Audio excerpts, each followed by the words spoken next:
Денеска светот се присетува на една од најголемите победи во историјата на човештвото – победа над фашизмот. 80 години поред, 9 мај не е само ден на историско сеќавање, туку и потсетник за цената на слободата. Од Берлин па се до Москва, денот на победата над фашизмот се одбележува со воени паради и комеморации во чест на жртвите.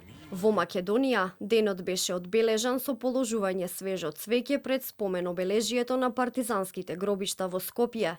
Владината делегација заедно со представници од канцеларијата на председателот, собранието, армијата и Сојузот на борците на народно-ослободителната антифашистичка борба се поклонија пред спомениците на жртвите.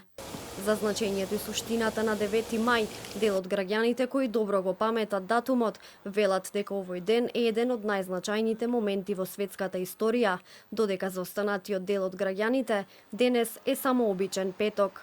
На 9 мај е денот на победа над фашизмот. На 9? Да. Искрено не.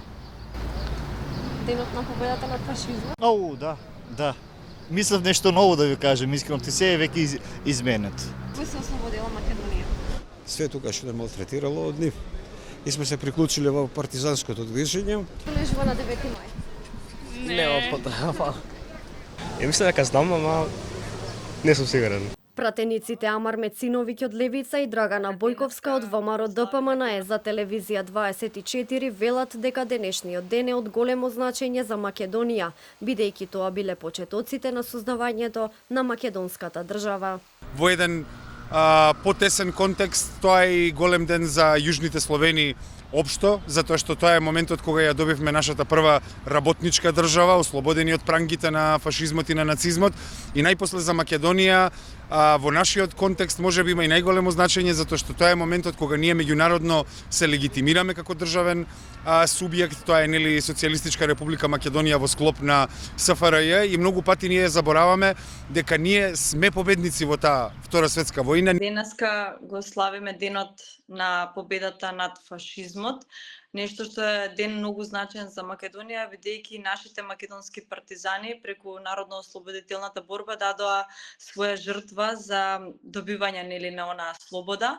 Наша задача сега е да не го заборавиме минатото и да работиме на иднината токму преку зачувување на самата слобода, но и на градење на самата држава со многу работа и со единство. Во Европската Унија денешниот ден се слави како Ден на Европа.